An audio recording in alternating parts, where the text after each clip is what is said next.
जमशेदपुर के कदमा शास्त्री नगर में हुए हिंसा मामले में जेल भेजे गए अधिवक्ता चंदन चौबे समेत 8 लोगों को जमशेदपुर कोर्ट ने बुधवार को जमानत दे दी थी। इधर गुरुवार शाम सभी घाघेड़ी सेंट्रल जेल से जमानत पर रिहा हुए। मौके पर भारी संख्या में अधिवक्ता और विहिप सदस्य मौजूद रहे। जमानत याचिका की सुनवाई एडीजे 2 आभाष वर्मा की अदालत में हुई थी। अदालत ने अधिवक्ता चंदन चौबे, चंदन कुमार दास, भोला लोहार, शंकर राव, कन्हैया पांडे, भीम यादव, अनिरुद्ध गिरी और राजेश चौबे को जमानत दी थी। जेल से रिहा होने पर सभी के चेहरे पर खुशी की लहर दिखाई दी। काफी संख्या में हिंदू संगठन से जुड़े लोग जेल के बाहर मौजूद रहे।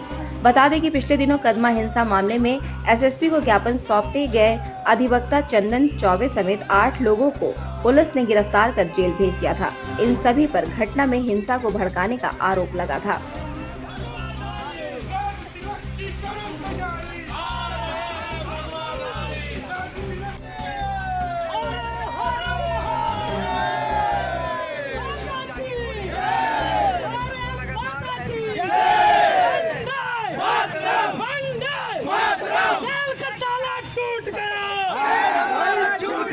FIR की कॉपी मैंने देखी थी, शायद आप लोगों ने देखी हो या ना देखी हो।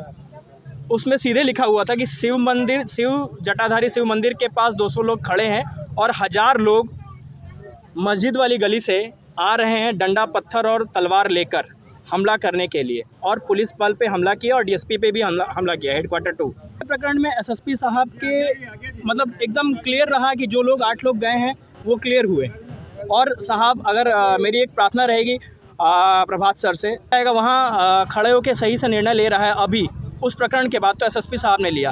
अंदर में ये भी पता चला है कि वो जब गए थे तो वहाँ पे सारे लोगों को हटा रहे थे, मामला को शांत करा रहे थे। बाद बाकी उनके नीचे के जितने पदाधिकारी हैं उनसे बहुत सारी गलतियाँ। तो संगठन का कार्यकर्ता हूँ, दायित्ववान कार्यकर्ता हूँ,